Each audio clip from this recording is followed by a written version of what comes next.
ஜனநாயகன் மாதிரி ஒரு மாஸ் படம் வந்து ரிலீஸ் ஆகாததுனால 2-3 குட்டி குட்டி படம்லாம் வந்து ரிலீஸ் ஆயிருக்கு. அதுல ரிலீஸ் ஆன ஒரு படம் தான் வாத்தியார். ஆக்சுவலி இது ஒரு பொங்கல் ரிலீஸே கிடையாது. இது வந்து டிசம்பர் 24 அன்னைக்கே இந்த வாத்தியார் வந்து ரிலீஸ் ஆயிருக்கணும். பட் சம் ஃபினான்ஷியல் இஷ்யூனால அப்போ வந்து அந்த படத்தை வந்து ரிலீஸ் பண்ண முடியல. நெக்ஸ்ட் டேட் வந்து பாத்தீங்கன்னா 1 மாசம் 2 மாசத்துக்கு அப்புறம் தான் அவங்க வந்து தள்ளி போட்டாங்க. பட் ஜனநாயகன் ரிலீஸ் ஆகாதனால இந்த படத்தை வந்து வேகமா வந்து ரிலீஸ் டேட் அனௌன்ஸ் பண்ணி வந்து ரிலீஸ் பண்ணிருக்காங்க. லிட்டரலி வாத்தியார் டிசர்வ் a better ரிலீஸ். ஏன்னா இந்த ரிவ்யூ வந்து ஃபுல்லா பாருங்க.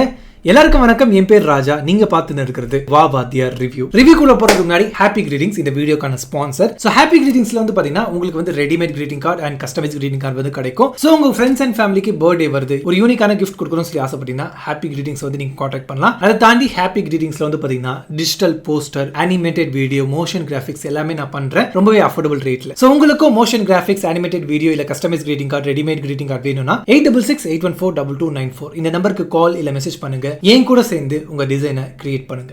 வாத்தியார் கார்த்தி ஹீரோ நடிச்சு, ஹீரோயினா வந்து கீர்த்தி ஷெட்டி நடிச்சு, வில்லனா வந்து பாத்தீங்கன்னா சத்யராஜ் நடிச்சு அண்ட் ராஜ்கிரண் ஒரு இம்பார்ட்டன்டான கேரக்டர் பண்ணி இந்த படம் வந்து ரிலீஸ் ஆயிருக்கு. இதுக்கு மியூசிக் வந்து பாத்தீங்கன்னா சந்தோஷ் நாராயண் பண்ணிருக்காங்க அண்ட் டைரக்டட் பை நலன் குமாரசாமி. சோ இதுதான் இந்த படத்தோட காஸ்ட் அண்ட் க்ரூ. ஆக்சுவலி இந்த படம் பார்த்துட்டு வருமா எனக்குள்ள தோணுன ஒரு விஷயம் வந்து இந்த படம் இன்னும் ஒரு பெட்டர் டேல வந்து ரிலீஸ் பண்ணிருக்கலாம், இன்னும் நல்லா ப்ரொமோட் பண்ணிருக்கலாம். ஏன்னா இந்த படத்துல வந்து பாத்தீங்கன்னா 2 USB இருக்கு. ஒன்னு வந்து ஃபேண்டசி எலிமெண்ட். சின்ன வயசுல இருந்து நம்ம வந்து ஒரு விஷயத்தை பார்த்து ஆசைப்பட்டிருப்போம்ல. இப்போ வந்து காந்தி இப்போ இருந்தா எப்படி இருந்திருக்கும், பகத்சிங் இப்போ இருந்தா எப்படி இருந்திருக்கும், நேரு இப்போ இருந்தா எப்படி இருக்குன்னு சொல்லி ஒரு லெஜெண்ட்ஸ்லாம் ஒரு காலத்துல வாழ்ந்திருப்பாங்க. இந்த காலத்துல அவங்க இருந்திருந்தா எப்படி இருக்குன்னு சொல்லி ஒரு ஃபேண்டசி வந்து சின்ன வயசுல எல்லாருமே வந்து யோசிச்சு வச்சிருப்போம். அந்த ஒரு ஃபேண்டசி எலிமெண்ட், அந்த ஒரு கீ எலிமெண்ட்டை வந்து இந்த படத்துல இம்ப்ளிமெண்ட் பண்ணுது. அது வந்து உண்மையிலேயே ஒரு ரொம்ப பெரிய யூஎஸ்பியா வந்து நான் பாக்குறேன். அது பாக்குறது ரொம்ப நல்லா இருந்துச்சு. செகண்ட் யூஎஸ்பி வந்து பாத்தீங்கன்னா இந்த படத்தோட ஸ்கிரீன் பிளே அண்ட் ஷூட் பண்ண விதம். லிட்டரலி இதோட ஸ்கிரீன் பிளே வந்து பாத்தீங்கன்னா நம்ம வந்து ஒரு மாடர்ன் பிலிம் பாக்குற மாதிரி இருக்கும். அதே சமயம் வந்து பாத்தீங்கன்னா கிளாசிக்னஸ், ஒரு பழைய பிலிம் பார்த்தா அது வரும் பாத்தீங்களா அந்த கிளாசிக்னஸ், அதுவும் வந்து இந்த படத்துல வந்து இன்க்ளூட் ஆயிருக்கும். ரெண்டுமே மிக்ஸ் பண்ணி ஒரு ஃபியூஷன்ல வந்து இந்த படம் வந்து கொடுத்திருக்காங்க. அது உண்மையிலேயே ரொம்பவே இன்ட்ரெஸ்டிங்கான, ரொம்பவே மாறுபட்டு தான் ஒரு ஸ்கிரீன் பிளே வந்து இதுல இருக்கு. எஸ்பெஷலி எம்ஜிஆரோட என்ட்ரி, கார்த்திக்குள்ள எம்ஜிஆர் வந்துட்டாரு. அவர் என்ட்ரி ஆகும்போது அவர் ஃபேஸ் ரிவீல் பண்றதுக்கு முன்னாடி மேல வந்து ஒரு ரெட் லைட் கொடுத்து அவர் வந்து குதிரையில வரும்போது அந்த ஷாட்லாம் பார்க்கும்போது அவ்வளவு அழகா இருந்துச்சு. நிறைய நம்ம தமிழ் சினிமால பார்க்காத ஆங்கிள்ஸ், பார்க்காத ஷாட் வந்து பாத்தீங்கன்னா இந்த படத்துல வந்து யூஸ் பண்ணிருக்காங்க. ஒரு இன்டர்நேஷனலா இருந்துச்சு. படத்தோட ஸ்கிரீன் பிளே, படத்தோட சினிமாகிராஃபி, படத்தோட எடிட்டிங் கம்ப்ளீட்டா இன்டர்நேஷனலா இருந்தது. இதுதான் படத்தோட செகண்ட் யூஎஸ்பியா நான் பாக்குறேன். இப்போ வந்து நெகட்டிவ் விஷயத்துக்கு வருவோம். ஃபர்ஸ்ட் வந்து பாத்தீங்கன்னா கார்த்தி ஒரு நல்ல ஆக்டர் தான். பட் ஒரு வாட்டியும் வந்து பாத்தீங்கன்னா அவர் எம்ஜிஆரா மாறும்போது எனக்கு எம்ஜிஆரை தாண்டி வந்தியத்தேவனா தான் வந்து பாத்தீங்கன்னா எனக்கு கார்த்தி பார்க்கும்போது இருக்கு. மேபி அவர் வந்து ரொம்பவே மெத்தட் ஆக்டிங் குள்ள போயிட்டு எம்ஜிஆர் ரியல் லைஃப்ல எப்படி இருப்பாரோ அதே மாதிரி வந்து அவர் வந்து ரிப்ளிகேட் பண்ணிருக்கலாம். எனக்கு அது தெரியல. பட் நான் சினிமால பார்த்த எம்ஜிஆர் வேற. அவரு ரொம்ப சில நேரத்துல தான் எம்ஜிஆரோட மேனர் வந்து பாத்தீங்கன்னா கார்த்தி வந்து ஃபாலோ பண்றாரு. அதை தாண்டி பல நேரங்கள்ல அவர் வந்து வந்தியத்தேவனாவே இருக்காரு. அதுதான் கார்த்தி மேல எனக்கு இருக்கிற விமர்சனம். அதுதான் இந்த படத்தோட ஒன் ஆஃப் த நெகட்டிவா நான் பாக்குறேன். செகண்ட் நெகட்டிவ் வந்து பாத்தீங்கன்னா லாஜிக். இந்த படம் வந்து பாத்தீங்கன்னா கற்பனையில தான் இருக்கு, எல்லாமே சொல்றாங்க, எல்லாமே ஓகே தான். பட் படத்தோட 1% இருந்து 90% வரைக்கும் பாத்தீங்கன்னா லாஜிக்லாம் பக்காவா இருந்து பக்காவா ஒரு ஃபேண்டசி எலிமெண்டோட கொண்டு போனாங்க. பட் லாஸ்ட்ல வந்து பாத்தீங்கன்னா கிளைமேக்ஸ் வந்து மாஸா வைக்கணும், கிளைமேக்ஸ் வந்து கிளாஸா வைக்கணும்னு சொல்லி கிளைமேக்ஸ்க்கு பில்டப் பண்ணி ஒரு விஷயம் பண்ணிருப்பாங்க. அதுதான் லாஜிக் வந்து ரொம்ப அடி வாங்குச்சு. என்னன்னா ஒரு வீடியோ வந்து மாட்டி இருக்கு. அந்த வீடியோ வந்து பென்ட்ரைவ்ல காப்பி பண்ணி ஒரு நியூஸ் சேனலுக்கு வந்து பாத்தீங்கன்னா அவர் வந்து அம்ப விட்டு வந்து விடுறாரு. அப்போ வில்லன்ஸ்லாம் துரத்திட்டு போறாங்க. ஒரு மாஸ் இடத்துல வந்து கேதர் ஆகி ஒரு மாஸ் ஃபைட் வந்து அந்த இடத்துல வந்து நடக்குது.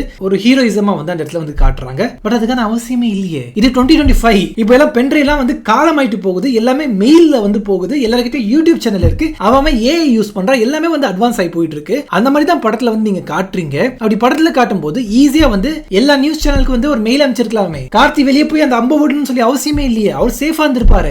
எதுக்கு அந்த மாஸ் மூமெண்ட் அந்த இடத்துல வந்து வச்சாங்க தெரியல. அது வந்து ரொம்ப பெரிய மைனஸ் பாயிண்டா நான் நினைக்கிறேன். எனக்கு படத்தோட கிளைமேக்ஸ் வந்து எப்பவுமே இம்பார்ட்டன்ட். படம் ஃபுல்லா நல்லா இருந்து கிளைமேக்ஸ் நல்லா இல்லனா படம் வந்து மொக்கையாயிடும். அதுவே படம் ஸ்டார்டிங்ல இருந்து எண்ட் வரைக்கும் நல்லா இல்ல, ஆனா கிளைமேக்ஸ் மட்டும் வந்து பாத்தீங்கன்னா சூப்பரா வச்சிட்டாங்கன்னா அந்த படம் ஹிட். நிறைய படம் அந்த மாதிரி ஹிட் ஆயிருக்கு. இந்த படத்துல அந்த மிஸ்டேக் நான் பாக்குறேன். இந்த லாஜிக் ஒரு ஹீரோவே மாஸா காட்டணும், அந்த ஹீரோ வந்து செலிப்ரேட் பண்ணனும் சொல்லி அந்த கதைக்கு இம்பார்ட்டன்ட் கொடுக்காம இந்த இடத்துல கொஞ்சம் லாஜிக் மிஸ்டேக் நடந்ததுதான் இந்த படத்துக்கான ரொம்ப பெரிய நெகட்டிவ் பாயிண்டா நான் பாக்குறேன். பட் எனிவேஸ் நான் வந்து உண்மையிலேயே என்ஜாய் பண்ணேன். எனக்கு நிறைய ஃபேண்டசி வந்து இருந்துச்சு. நான் பிறக்கிறதுக்கு முன்னாடி வாழ்ந்த லெஜெண்ட்ஸ் இப்போ இருந்தா எப்படி இருக்கும்னு சொல்லி எல்லாருக்குள்ளேயும் ஒரு ஃபேண்டசி இருக்கும். அந்த ஃபேண்டசி எனக்குள்ளேயே இருந்துச்சு. எனக்குள்ள இருக்கிற ஃபேண்டசியை நான் வந்து ஸ்கிரீன்ல பார்க்கும்போது எனக்கு அந்த பிரமிப்பு, எனக்கு அந்த ஆச்சரியம், எனக்கு அந்த சந்தோஷம் வந்து எல்லாமே இருந்துச்சு. இந்த பொங்கல் ரிலீஸ்க்கு வாத்தியார் உண்மையிலேயே ஒரு பெஸ்ட் படமா நான் பாக்குறேன். பராசக்தியும் நான் பார்த்துட்டேன். பட் நான் எக்ஸ்பெக்ட் பண்ண அளவுக்கு பராசக்தி வந்து இல்ல.